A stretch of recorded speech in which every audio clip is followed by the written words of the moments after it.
Wakifikiria tutawaacha waendelee kuwa watu wetu, sisi tutawachukulia hatua na tutakaa ngumu kwa kudili na wao. Juzi nimeongea na gavana wa Meru, kwa sababu sasa nimeona Isiolo County na Meru County imekuwa kiwanja ya wahalifu. Watu wanaamka usiku, wanaiba ng'ombe hapa ndani ya Meru County, wanapitisha ndani ya Isiolo County, wanaenda nayo. Wale wakora wanashirikiana hawa watu ndani ya Isiolo Town. Tunataka wachukuliwe hatua na tunataka serikali ilete SOG ndani ya Isiolo Town. Kwa sababu hatuwezi kubali Isiolo ikae kama Mogadishu, Isiolo ikae kama Ukraine kwa sababu ya watu chache.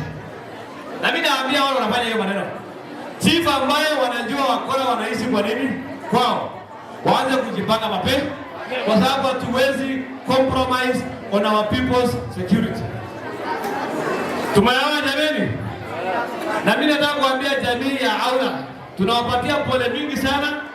Mimi kama gavana wa Isiolo natafuta na gavana wa Garissa pamoja na viongozi wa Garissa, tukae chini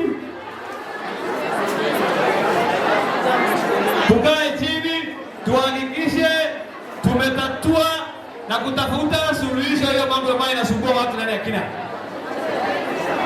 Tunaelewa watu wa sawia kweli? Wanataka ujira. Sisi tunataka kaunti ambayo iko na usalama, kaunti ambayo